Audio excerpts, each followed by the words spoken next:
بسم اللہ الرحمن الرحیم ان الحمد للہ نحمده ونستعینه ونستغفره ونعوذ باللہ من شرور انفسنا ومن سیئات اعمالنا من يهد الله فلا مضل له ومن يضلل فلا هادي له واشهد ان سيدنا ونبينا محمد عبده ورسوله صلی اللہ علیہ وسلم.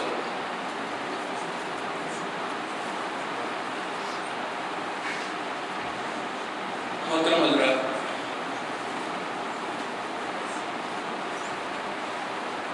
دنیا کے اندر حق اور باطل کے اندر ہمیشہ کشمکش رہی ہے.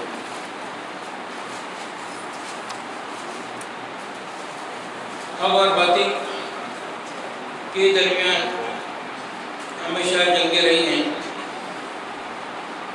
اور یہ سلسلہ ازل سے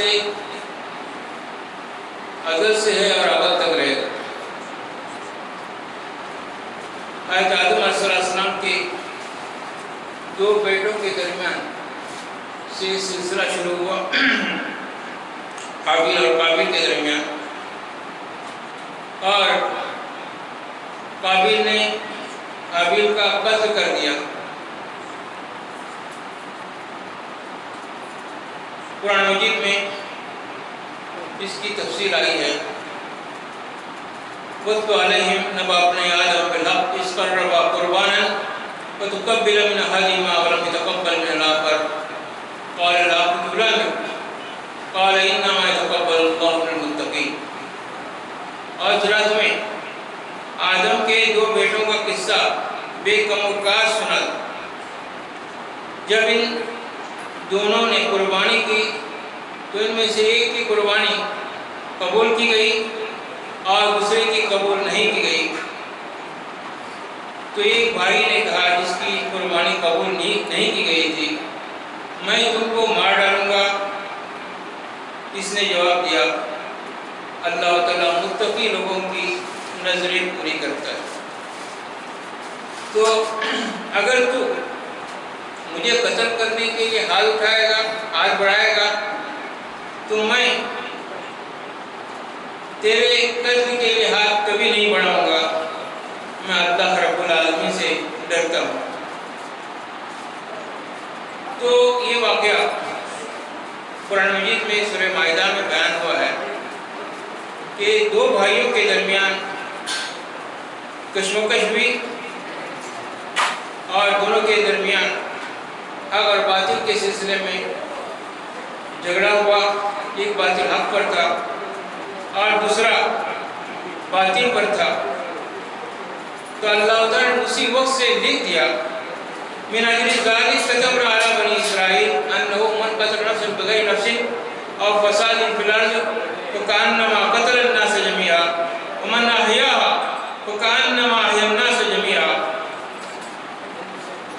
اسی وجہ سے بنی اسرائیل پر ہم نے فرمان لکھ دیا کہ جس نے کسی انسان کو خون کے بدلے یا زمین میں فساد پھیلانے کے سوا کسی اور وجہ سے قتل کیا، اس نے گویا تمام انسانوں کو قتل کر دیا. اور جس نے کسی کی جان بچائی اس نے گویا تمام انسانوں کو زندگی بخشی. تو آپ دیکھ رہے ہیں کہ انسان کے اندر شر اور خیر کا مادہ دونوں موجود ہے، اور اسی وجہ سے حق اور باطل کے درمیان ہمیشہ کشمکش ہوتی رہتی ہے. اور حضرت آدم علیہ السلام کے جو دو بیٹے تھے وہ آپس میں سگے بھائی تھے، ایک دوسرے کے بھائی تھے، اور اس کے باوجود انہوں نے قتل کر دیا. آپ دیکھتے ہیں کہ ہمارے معاشرے کے اندر بھی، سوسائٹی کے اندر بھی کتنے خون ہوتے ہیں، کتنے لوگوں کو قتل کر دیا جاتا ہے. روزانہ اخبارات میں ہم اس کو پڑھتے ہیں اور اس کی تصویریں بھی ہم لوگ ٹی وی کے اندر، میڈیا کے اندر دیکھتے رہتے ہیں. اور یہ حسد کا جذبہ ہوتا ہے جو بھائی کو بھی نہیں بخشتا ہے، بھائی بہنوں کو نہیں بخشتا ہے، بھائی بھائی کو نہیں بخشتا ہے. یہاں تک کہ کبھی باپ اور بیٹے کے درمیان تکرار ہو جاتی ہے اور ایک کسی کا خون ہوتا ہے اس کا قتل کر دیا جاتا ہے۔ تو کوئی ایسی حرکت کرتا ہے تو گویا کہ وہ کسی کے انسان کو قتل نہیں کرتا ہے بلکہ سارے انسانوں کو قتل کرتا ہے، اور جو کسی کو زندگی بخشتا ہے گویا کہ کسی ایک شخص کو زندگی نہیں بخشتا ہے، کسی کو نے بچا لیا، کسی ڈوبتے ہوئے بچا لیا، کسی کو قتل ہونے سے بچا لیا، تو گویا کہ وہ پورے انسانوں کی حفاظت کرتا ہے، پورے انسانوں کے لیے گویا کہ ان کو ایک زندگی اور ایک حیات تازہ عطا کرتا ہے۔ تو دونوں دنیا کے اندر یہ دونوں رول ہیں، دونوں رول ماڈل ہیں کہ کوئی قتل کرتا ہے، کوئی کسی کو بچاتا ہے، کوئی اپنی جان پر کھیلتا ہے، اپنی جان بھی دے دیتا ہے اور دوسروں کی جان بچاتا ہے۔ آج آپ دیکھ رہے ہیں کہ کتنے ڈاکٹر ہیں، ڈاکٹر کو ہم مسیحا کہتے ہیں، ان کے ہاتھ میں شفا ہوتی ہے، لوگوں کی دیکھ بھال کرتے ہیں، علاج کرتے ہیں، ضروری نہیں ہے ایسا ہو، لیکن عام طور پر مریض ڈاکٹروں کے پاس جاتے ہیں اور ان کے پاس معائنہ کرتے ہیں کیا بیماری ہے ان کو، تو ڈاکٹر کا ایک اچھا موقع ہوتا ہے کہ وہ مریض کی جان کو بچائے، مریض کی حفاظت کرے اور اس کے لیے اس کے دکھوں کا مداوا بن جائے، لیکن آپ دیکھتے ہیں ایسا بہت کم ہوتا ہے۔ ڈاکٹر مریضوں کا ٹھیک طور پر علاج نہیں کرتے اور موقعوں سے فائدہ اٹھا کر اتنی لمبی فیس دیتے ہیں کہ اچھا آدمی وہاں جا کر بیمار ہو جاتا ہے، پریشان ہو جاتا ہے۔ ایک آدمی جو اپنی جان کی حفاظت کے لیے گیا تھا وہ شفا تو پاتا ہے لیکن ذہنی طور پر، فکری طور پر، قلبی طور پر اتنا پریشان ہوتا ہے، نہ صرف وہ پریشان ہوتا ہے بلکہ اس کے سارے گھر والے پریشان ہو جاتے ہیں۔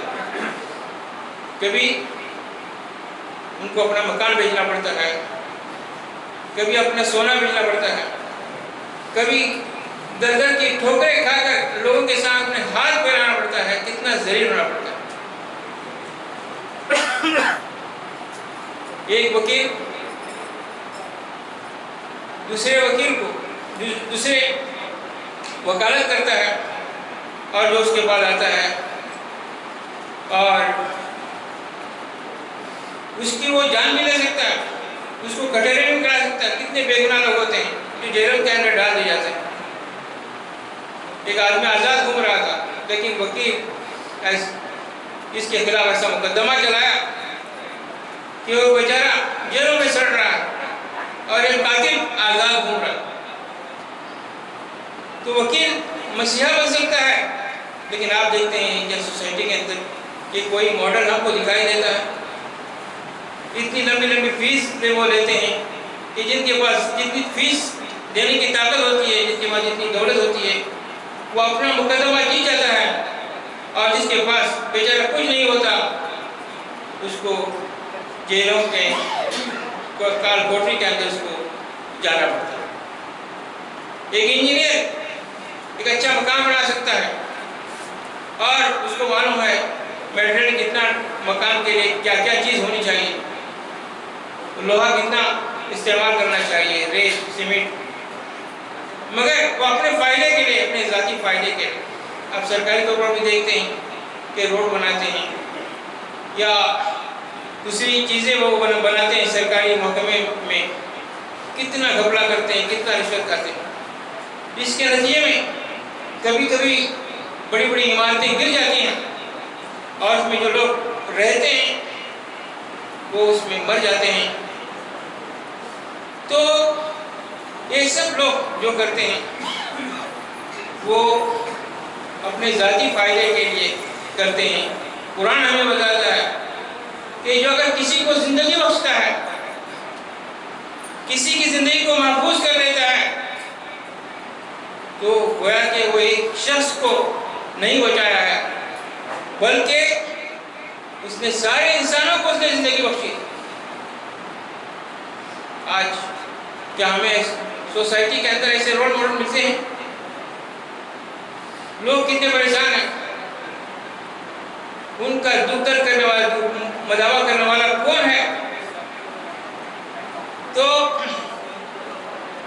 یہ جو چیزیں ہم لوگ دیکھ رہے ہیں کہ حق اور باطل کے اندر کشمکش آج کی بات نہیں ہے۔ حضرت ابراہیم علیہ السلام اور نمرود کے درمیان میں کشمکش ہوئی تھی، اور حضرت ابراہیم علیہ السلام اکیلے تھے، نمرود کے پاس سلطنت تھی، طاقت تھی، سب کچھ تھا، فوج تھی، لیکن حضرت ابراہیم علیہ السلام نے جب ان کے ساتھ بات کی تو ذرا بر نہیں ڈرے۔ ڈرا کون؟ نمرود ڈرا۔ وہی الذی کفر، جس نے کفر کیا تھا نمرود، وہ مبہوت رہ گیا۔ جب حضرت ابراہیم علیہ السلام سے اس نے سوال کیا، میں زندہ کرتا ہوں، میں مارتا ہوں، اور اس نے کسی جیل کے اندر جس سزا، موت کی سزا جو پا رہا تھا اس نے چھوڑ دیا، اور ایک آدمی آزاد ہو رہا تھا اس نے قتل کر دیا۔ اس نے کہا موت اور زندگی میرے ہاتھ میں ہے۔ حضرت ابراہیم علیہ السلام اس سے الجھنا پسند نہیں تھا۔ حضرت ابراہیم علیہ السلام نے ایک ہی سوال کیا، میرا رب مشرق سے سورج کو نکالتا ہے اور مغرب کے اندر ڈبو دیتا ہے، تو مغرب سے سورج کو نکال دے اور مشرق کے اندر ڈبو دے۔ وہ وہی الذی کفر، وہ حیران رہ گیا، سجدہ رہ گیا۔ حضرت ابراہیم علیہ السلام کو اسی کشمکش کے نتیجے میں آگ کے اندر ڈال دیا گیا۔ حضرت ابراہیم علیہ السلام بالکل نہیں ڈرے اور آگ کے لیے گزار ہوئی۔ فرعون اور موسیٰ علیہ السلام کے درمیان کشمکش ہوئی، حق و باطل کی کشمکش۔ حضرت موسیٰ علیہ السلام کون تھے؟ فرعون کے گھر میں ہی پلے ہوئے تھے، وہیں سے بڑے، مگر انہوں نے حق کو اختیار کیا۔ فرعون سے کے جبروت اور اس کے تکبر سے وہ نہیں ڈرے، بلکہ انہوں نے حق کا پیغام اس کے سامنے پیش کیا اور اچھے انداز میں پیش کیا۔ قرآن کہتا ہے جاؤ فرعون کے پاس جاؤ۔ فرعون کے پاس جانا کوئی معمولی بات نہیں تھی، وہ ان کی جان کا دشمن بن گیا تھا، موسیٰ علیہ السلام کی جان کا دشمن بن گیا تھا۔ قرآن کہتا ہے فَقُولَا لَهُ قَوْلًا لَيِّنًا، اے موسیٰ اور ہارون تم دونوں جاؤ اور فرعون کے ساتھ نرمی سے بات کرنا، اکڑ کر بات نہیں کرنا۔ ہم لوگ کبھی کسی کو نصیحت کرتے ہیں تو بڑی سختی کے ساتھ کرتے ہیں اور کبھی غصے کے ساتھ کرتے ہیں۔ بات نصیحت کی ہوتی ہے، لوگوں کو اچھے راستے پر لانے کی ہوتی ہے، لیکن انداز مناسب نہیں ہوتا، جس کے نتیجے میں آپس میں دل ٹوٹ جاتے ہیں اور ایک دوسرا ضد پر اڑا رہتا ہے۔ بات محبت سے ہو، خلوص سے ہو اور نرمی سے ہو، اس کا اثر الگ ہوتا ہے۔ آپ دیکھتے ہیں بارش کے معمولی قطرے جب گرتے ہیں آپ کی نیو سے، اور جہاں پر پتھر ہوتا ہے، پتھر کے اندر سوراخ پڑ جاتے ہیں، گڑھا پڑ جاتا ہے، حالانکہ معمولی قطرے ہوتے ہیں، آپ نے اس پر ایک لوٹا بھر دو یا بالٹی ڈال دو، اس سے اس پر کوئی سوراخ نہیں پڑتا ہے، لیکن جو تسلسل کے ساتھ، جو نرمی کے ساتھ، جو ایک قطرہ جس پتھر پر گرتا ہے اس پتھر کو سوراخ کر دیتا ہے۔ تو محبت سے ہم اگر کسی کو نصیحت کریں گے، کسی کو سمجھائیں گے، تو اس کا اثر لازماً ہوگا۔ قرآن کہتا ہے لا تستوی الحسنۃ ولا السیئۃ ادفع بالتی ہی احسن فاذا الذی بینک وبینہ عداوۃ کانہ ولی حمیم وما یلقاها الا الذین صبروا وما یلقاها الا ذو حظ عظیم، کہ نیکی اور برائی کبھی یکساں نہیں ہو سکتی۔ اگر تمہارے ساتھ کوئی برا سلوک کرے تو تم کو اس سے برا سلوک نہیں کرنا چاہیے، بلکہ اچھائی کے ساتھ پیش آنا چاہیے. ادفع باللتی احسن، اچھائی کے ساتھ ان کے ساتھ پیش آؤ. وہ سامنے والا غصے سے آ رہا ہے، آپ نے مسکرا دیا، آپ نے مسکرا دیا، اس کا چہرہ ہی بدل گیا. اب جو جس غصے سے تیزی کے ساتھ آ رہا تھا قدم رک گیا. آپ نے محبت کی دو باتیں کی، وہ ٹھنڈا پڑ گیا.